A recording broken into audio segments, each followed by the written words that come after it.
Serene, and I am still working on that book that I haven't been able to get done because I keep meeting people that I need to talk to.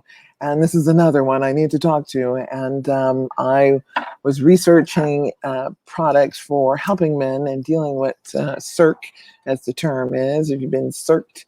And and not just circ. I was looking at your site, and you had other categories of men who needed who could use your products and use your support. So please, everybody, welcome Randy. Hey, Randy, thanks for coming on board. Thank you. And can you tell me when I read the little story about you working on a little sewing machine and realizing you could work on and solve a problem. I'm like, how does a man figure that out? Getting his sewing skills out and making that happen. Well, I had a mother-in-law help me, so Good. Yeah. And are you a Canadian, always based in Canada? Yes, I am, Phyllis. All right, good for you. I was hoping it was just an American problem, but it obviously it's not.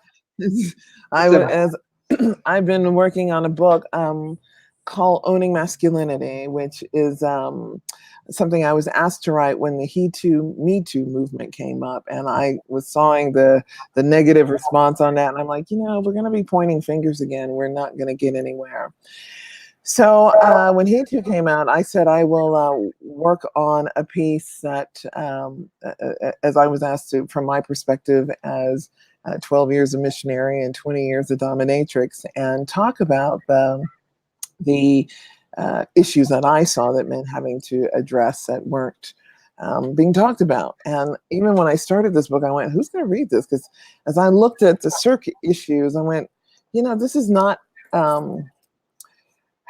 it feels like I'm ahead of my time, and yet I'm way behind in time in getting this done, and it should have been done a long time ago. And this male genital mutilation, as we call it, needed to be addressed some time ago. And when I started researching on the book, the circumcision chapter just kept getting bigger and bigger, and I was taking kind of an academic approach to it and going, okay, Christian, Muslim, and Jewish countries do it. There's a correlation of more violence in those countries.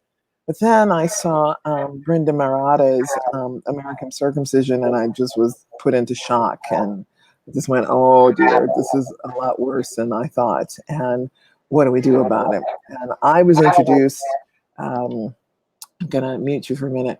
I was introduced to men in the dungeon who were already in their foreskin regrowing, and they wanted to get any assistance they could. And so I was having fun with them, and as they were doing different stretching techniques, helping them do that. And so I don't think you were around, and it was early 90s when I was doing this kind of work with working with men. So I was very happy to hear that this is around and this piece is available, and you came up with it, and it works.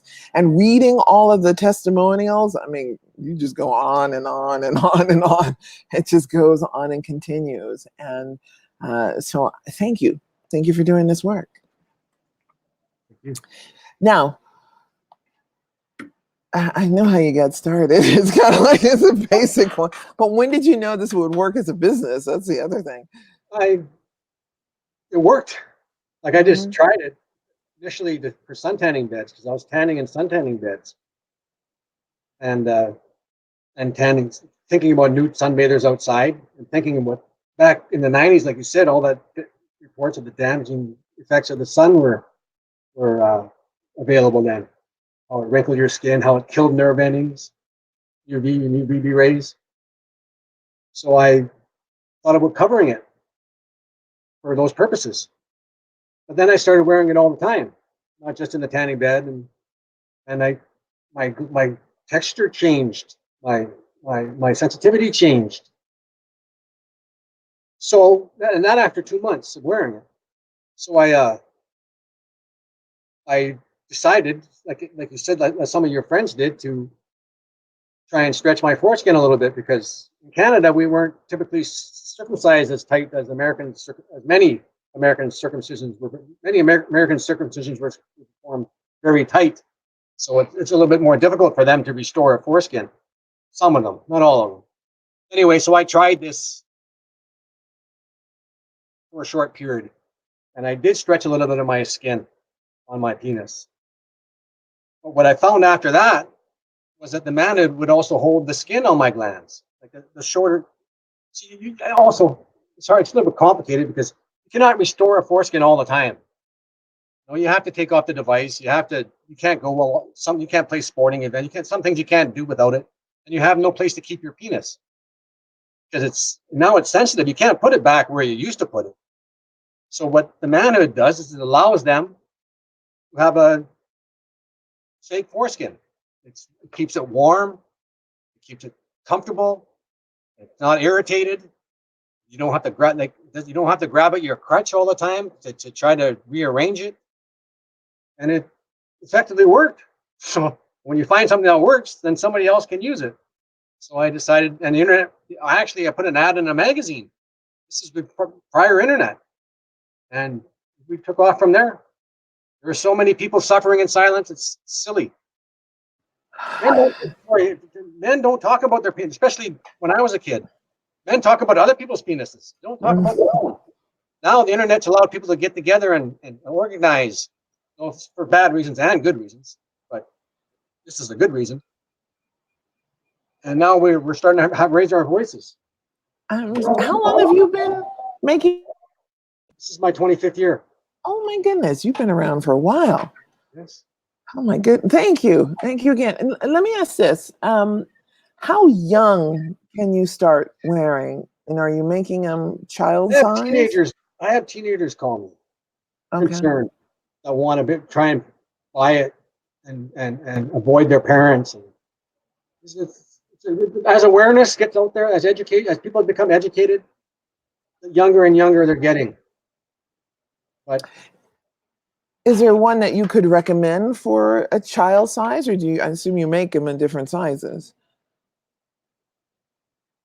they would have. I tell a child not to worry about it myself. I usually tell them enjoy life. It's too big of an issue for you to deal right now. And when you're younger, you don't really realize it. Yeah. It's not the same issue. I tell them to try and enjoy their childhood. Good. Okay. Usually, I don't. Are you able? The sensitivity, and that's one of the things I always notice about men when they kept adjusting their pants, and I'm like, oh, you're uncomfortable, and it was always one. And I notice it with women as well. You know, when the bra strap or the skirt doesn't fit, I'm like, something's wrong. And when I was raised with the dress to the left or dress to the right, and then I realized, oh, that was because it was pulled too much on one side or another. And one of the things I like about your site, I wanted to go to the FAQs of the different types of assistance you can provide. Where is that page? You listed the different types of foreskin statuses, and you had one, two, three, four, five different types, tightly circumcised. So can you give us a description of what that is meaning? Well, a tightly circumcised penis is one where there's not little hope to have their foreskin stretched. Okay. I mean, there's not much they can do. That hurts for them to get an erection. Okay. They're butchered. Mm-hmm. So for them, I just have them cover their penis. Mm-hmm. That's all that's their best hope, is to keep their penis covered. For the loosely circumcised customer, we encourage them to wear the Manhood, find that they can regain sensitivity, but then we encourage them to maybe try the next step and stretch their foreskin a little bit. Because what the Manhood does is hold that shorter foreskin, or shorter shaft skin. It's not really foreskin, it's shaft skin. It will hold that. If you push that little bit of skin forward and then fasten Manhood behind that skin, it will hold that skin all night. It's amazing. Honestly, it freaks me out. I don't know how it stays there, but the Manhood will hold that skin. And as you continue, so for men restoring a foreskin, as another penis type,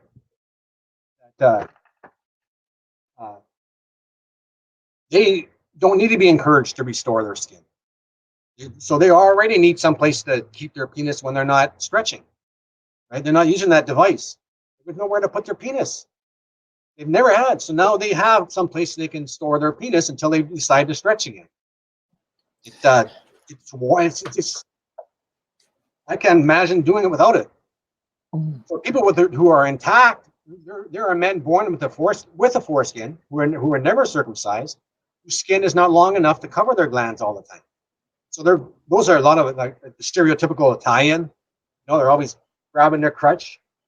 They're normally not circumcised, but what happens with them is that the penile glands will peek out of their foreskin and start grabbing their clothing, and it bugs them so much that they gotta grab their crutch right in public. You know, they're gonna look like a pervert. That's how much it irritates them, and that's why they try to grab it, you know, and try and pull that foreskin back over to grab their crutch. Sure. They're not perverts. They're just trying to get comfortable again. Uncomfortable. Right. And a lot of times it happens when they're talking to women. You know, they might get a little excited down there. Right. It's she caused it. Exactly. Or, but even some tightly circumcised men are highly sensitive still, and their clothing bugs them all the time, and they just never had a place to keep it. Well, and with Manhood, they wear it, and I get, like the testimonials will state, that all the praise that I am some kind of genius, but it's not a genius, it's just nature. Yeah, and healing nature. That's the part of it. Let's heal. Okay. Are you I love the color scam. And I just went, oh, we got some gay men enjoying these colors. And I love the jumping rope. Where's my picture of the guy jumping rope? That was the best one. Look at that. Hold that one back up. I mean, this is, you know, I have, oh my gosh. Yeah, he was jumping rope on that one, and I wanted to pull that video. Look at those. Is this like the summer line for the beach? This is the electric pink, or the electric fuchsia. This one's the fuchsia croc. Oh, I got one better. This is the black croc. Croc. And you sell them in. So how long can you wear one? I wear mine all the time. At a time? Is it a 20 hours, or don't sleep? Because you can do both, sleep and wake. Yes. Yes. I encourage people to sleep in it because you sleep better. Your glands is warm all night. Sheets and that. When you get in a nocturnal erection, your glands is at its highest sensitivity level. Right. And if you have a nocturnal erection, nocturnal erections are intense. They'll rub the sheets and they'll wake you. Oh, wake, yeah. You just only get annoyed a little bit. So I find you sleep better while wearing it. Right. Okay. And you get a whole night's sleep without being awakened from irritation. Yeah, and it stretches. And it stretches. That's the whole point. Stretchability. And do you sell them in packets? So what's a starter kit looks like, and what do you recommend? I usually recommend ordering one original and one restorer because the original are more they're soft satin. Okay. So they're like the this is the first time with they're soft and satin like, and these ones are more, they grip your skin a little better. So they help. That's why we call them the restorers. They help the restoring a little bit of skin, hold it forward a bit better. We have the XX model too that are more vinyl like that, even grip your skin a bit better. That's our premium man. That's our premium man. This is the tiger skin. That's my favorite. Okay. Tell us all of the others, but I love it. And this is our sterling silver. And what's this? We can have on some of them. We attach some of these. The strap. Safety strap. Oh yeah, that you would wear the manhood and then just drape. Oh, I can't. Nope, not yet. Not yet. A little further now. Let's take a step back. That's pretty explanatory. Well, there's a video. You just drape this over your underwear and it acts as an anchor. So if it falls off, it doesn't always stay on. Like sometimes your penis sometimes shrinks to, pretty small. So this would anchor it until you're comfortable wearing it all the time. Like I don't wear the anchor, but initial customers like the anchor because you don't want to lose it. You know, it's kind of Right. embarrassing if you lose one in public, and that rarely happens. It could happen, and yeah. They're fairly obvious, but I think very few people would actually know what they are. So even though they've been around quietly for 25 years, which is nice to know. So how many men would you say you've helped in 25 years? Ooh, Countless, many. that Like I, customer list. How long like is that? that's the gold member. That's the gold member. That's my favorite too because I like Austin Powers. You know, the spider, the gold member on There you remember go. Austin Powers. Uh, Of course, the gold great- member, of course. the fat bastard. Apropos. Anyways, yeah. So many. You can't believe how many people are suffering. You know, and but also the people that are restoring or helping themselves before we Yeah, even get to them. Eh? So then we yeah, help them along that process. right. But I know your It's book was concerning about women and relationships. And I'd like to touch on that a little bit because that's the please. more serious side of what's going on here. You know, you have to, with lack of sensitivity, men have to have more or more visual. You know, they gotta, you know, like porn, you know, or lights on, or you know, they can't. They gotta use their brain more than they use their dick because their dick, you know, brain. It's more brain sex, I guess, because your dick doesn't set off the orgasm, your brain does. Well, that's why they gotta watch. Uh, but what happens is, as men lose sensitivity, they get rougher. Bang, bang, bang, bang, bang. You know, or you need that pressure. You need that added pressure to reach orgasm, and that's damaging to a relationship because a woman has to take it all. That loving closeness is lost because the penis doesn't feel the way it's supposed to. You know, you don't get as close, and as the relationship prolongs, and you need, you know, things get more. You know, after 6 months, it's not like the first time anymore. It's you got to take. You know, it takes work. It actually takes more work for the circumcised man because sex becomes harder. You know, it takes longer to orgasm. Very much. You know, and so it's not about of course understanding that orgasm for the circumcised man is very similar to orgasm of an intact man. Hmm. Accordingly to research, they feel the same, but it's not Hmm. about the orgasm. It's about the journey there. Hmm. You know, Hmm. which is important to a woman. That's where the romance comes Hmm. Hmm. I heard a guy describe uncircumcised sex as a 10, circumcised sex is a 3, and restored sex is a 7. And I'm like, in. well, that would convince me alone to make the changes. And I agree. The responsibility of, and I've had very few, in fact, an Italian partner who was uncircumcised. And I go, oh, well, this was a whole different experience. And as well as European men, but because of that uncircumcision, it's a slower and more gentler. And it's interesting to me to say about the mental sex, and that if because of lack of sensitivity, and part of my research was looking at Dr. Kellogg and his creation of his Kellogg products to slow down the sex drive, and using circumcision as a disciplinary tool for boys who were caught masturbating. And I'm wondering, so did it have an effect because it on slowing down masturbation by being circumcised? Or because I'm going, it doesn't seem like that would work, because if you're repressing something, it's just going to make the desire more stronger. Only when you can't find lotion. Well, you got to have a lotion when you're circumcised. You can't just do it with Hmm. your raw hand. Well, like some people have enough. Like I said, those people that have enough skin left can do it with an effort. A lot of people don't have enough skin left to even masturbate without lotion. They got to have Mm, Vaseline, and true. that would be the if intact men could find a closet. You know, you go in the closet for 10 minutes and come out. I feel better. But a circumcised man would have to find a lotion first. So it makes it a little bit more difficult, but believe me, you find a lotion if you have to.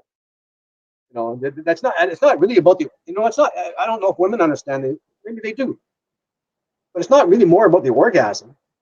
It's more about releasing that stuff.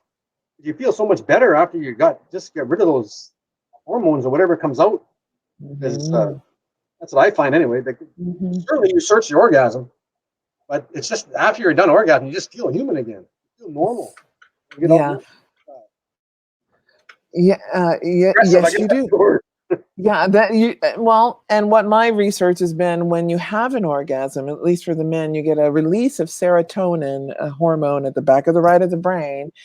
And what's interesting that happens there at climax, and so the man, or rather the woman, will start to smell differently after climax. Before, it's like testosterone is driving.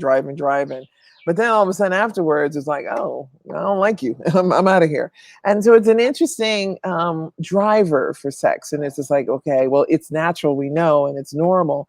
But are we repressing it with more circumcision is what I'm concerned about. And going, are we making it worse for men by circumcision? Because I'm wondering now you're making me want to do more research. I'm like, the masturbation rates between circumcised men and uncircumcised men, and what that looks like. What it might be a little different because, like I said, it's more accessible to an intact man. It can't be that much. And as for that, as a deterrent to masturbation, I think circumcision really got to be most male babies not too long ago were thought of as soldiers. And soldiers can't have a dirty penis. Like intact penises got to be kept clean for the women, for everybody, for themselves, for infection, which is not hard. All you have to do is rinse it. You don't need a soap and stuff. You just rinse it clean. Right. But when you're in the trenches, as wars were fought, you can't keep clean. And if you have an infection down there, you're pretty well rendered useless. You're turtle. And you have to think about it. That's like when you get something in your eye. It's similar to a foreskin. It's, oh, what's that? Oh, you get something under the foreskin, and it's usually the same thing. Oh, something's under the rock under there, a little pebble, or on the beach or something. You got to get it out. But even if you rub your eye, you almost have the sensation of a foreskin of what it, And can you imagine losing your eyelid? Right. What would you do? Would you protect your eye? Right. Oh, and how long would it take before it would dried and died? Oh, yeah. You have to remember your penile glands is an internal organ. Right. Just as your eyeball is. Right. And protected by that foreskin, as your eye is protected by the eyelid. Keeps it moist, keeps dust, keeps it away from the environment. It's open when the penis on a most intact man comes out when you need it, and it goes back when you don't. Just like when you open your eye when you need it, and you close your eye when you don't. Right. It's very similar to the eye. Yeah. And who would consider cutting their eyelid off because blinking is a waste of time? Thank you. We don't need that. Let's keep all our for women to understand. Imagine if we cut off the clitoral hood. Right. And at birth, the clitoral hood and the clitoris are all one piece. Attached. So you have to rip it away from that clitoris and then cut it off, and then expect them not to be uncomfortable when when that clitoris is rubbing against their panties all day. Yeah. A lot of women don't understand that. Yeah. They don't understand male anatomy because they've never had to challenge it. I've just joined another group of intact mothers, and there's a community of regret mothers now. And it was my hard push to get this book done because I had a grandnephew that was in 24 hours. He was circumcised, and I was like, I couldn't help my own. And it really hurt to go, oh my gosh, I can't believe this trauma is being carried on in my family line. And looking at what it's called now, PTCD, post-traumatic circumcision disorder, from doing this to children is just one of those abominations. You're going, oh dear, this is a big one. And 1/3 of men are affected by this on the planet. So I'm wanting to see whatever it takes to get this out there. And there's another company, 4Gen, who is doing, looking at the stem cell, trying to focus on it. and they have a waiting list of 100,000 guys and boys, and I'm like, okay, this is quite a big need for this service and being done. And so why I wanted to start thinking about it, because mothers are starting to wake up and going, what do I do for my son? And if it's directions that really will bring it out that he needs to start addressing. So puberty is when you got to be thinking about this for a child. Is that correct? I don't know. And so it's such a psychological effect on the male. I want kids to be kids. Don't worry about this when they're a little bit more an adult. Right. There's such a grief issue with it. It's a loss of your sexuality, of your part of your body.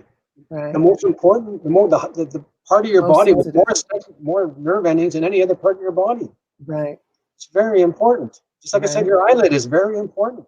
Right. And to accept that loss it's a grief that takes years, sometimes years to get through. I have a counselor on my website attached. I saw that. Yes. For the people that really do need help. Right. And are there like grief? And I don't like to liken it to losing an arm, but losing an eye is a little more closer to the feeling of this loss that's going on. Is there stages of grief that men can expect to go through? Because I imagine first there's what I typically see is the denial of, oh, it's no big deal. Big deal. And then and then I start throwing some facts at them, and then it's like, oh, and then the shock. And another thing I found is back to the denial part of it. There's I don't know what we call it disease, but a problem called alexithymia, which is the inability to feel emotions. And that to me is the worst. And I'm like, oh, no wonder no relationships can stay together when this kind of issue is going on for a man. If you can't feel emotions, what a cruel thing to do to a man. And so it's that regenerative process as well. I'm going, okay, do we have to go through stages of grief and forgiveness? You got to forgive the parents and not want to sue or kill a doctor. How do we work through some of these things? Many people suffer alone, doing what they can. Like in my situation, which I can talk to well, I did what I could. I started wearing the manhood. I learned I can gain some sensitivity. Then I took the next step. I just stretched my skin for a year, for a long time. Now I'm completely covered, just wearing my manhood. Nice. I did what I could, and so you can't really help somebody. They have to help themselves, because it's such a difficult issue to talk to somebody about. Can you talk to their wife about it? How do you do that? Right. You get mad instead, and maybe you hit her, or maybe you drink, or maybe you just punch a wall, or aggression comes out somewhere because you don't know what's wrong, but something's wrong.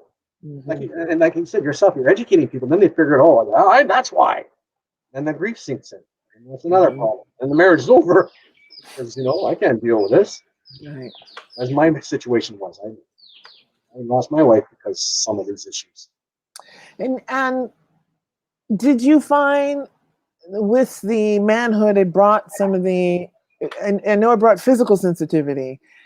Did it affect other areas of your life? I became more romantic. Well, ain't nobody complaining about that, bro. Okay. And then back to the 20s when nobody was circumcised. Romantic. And I became more confident. Became more a teacher, because now I can teach others. I learned something, and now I'm through everything. Now I went through my own grieving process. It wasn't because I've been in the manhood. I didn't go through my grieving process. I got through it all. Now I can help others and teach others and tell them what I did and tell them what they can do, because they don't have to suffer in silence anymore. You can do something, and when you can do something, you can fix a problem. Only when you can't do something, you can't fix a problem. Right. Very much the masculine model. We need to fix the problem, or let's not talk about it. So can't fix a problem until we know what it is. Right. Always. And just like alcoholics, until they can get up and say, I'm an alcoholic, you can't fix it. Mm-hmm. But anyways, yeah, you got it. Mm-hmm. Okay. Any new products coming out we need to be looking for? I'm always developing something new. Okay. Always looking for the ultimate manhood. But maybe that's forging. But that's a difficult, complex problem Yeah. they're going to have over there. That's going to be a regrow a foreskin and be like they're going to try it on mice first, I guess. That, that'd be interesting. That's I, going to if they can do it to them, all the power to them. But it's got to be challenging. right. Like I said, Right. it's a unique piece of skin Yeah. to attach it properly to a naked penis. It's going to take work. Yeah, that was the part I'm like, the attachment piece was like, how y'all gonna do that? Because either way, it's gonna be, I need anesthesia. So do it with anesthesia. Okay. Well, brother, thank you. Thank you for your time. Is there anything else I'm missing? I want to make sure I've covered all the details. I want to help my Well, brothers out. I can say on the manhood, like, they're they're they're two layered, eh? Yes. So the So, fabric's made to rub together instead of on your skin. mhm. Like if you were to wear this manhood for like a month, you'd see all the wear and tear and friction. Your groin is usually like you got to imagine Ooh, get that how much friction there is in their groin when they're walking. This is going against. right. So this original manhood will take a lot of that friction. But what happens is the outside will take the tear, but you'll watch the inside never gets like that. The inside will stay soft and smooth, so your glands doesn't get irritated by it. You're trying to Ah, realize just how much how much daily, like on a bike. Imagine that in your bike. You're on a bike and you're pedaling, and your dick's doing this. And there's got no protection. And what happens is right. it develops that callus-like surface. Right. It doesn't want to be irritated. Right. It's like your hands grow at calluses. Right. So I'm working, because they don't. Your hands don't want to be irritated either, so they grow calluses to Mm-hmm. protect them. Penis Mm-hmm. will do the same thing, and that becomes a barrier to sensitivity for circumcised men because it goes. Sometimes it's actually not go back to masturbation. For a circumcised man, penile glands will start looking like the inside of their hand. If it's Ooh. really rough and calloused, their glands will look the same way Yeah, because I've seen that. Yeah, really. point. Right under the head, it's like really rough and They get a grip, Peyronie's disease, they call it, right, from the get a friction. tighter grip. The longer they do it, Yeah. the glands, just like your eye, will end up looking like a wrinkle. But your penile glands will look like your hand, inside of your hand. Right. And who wants that?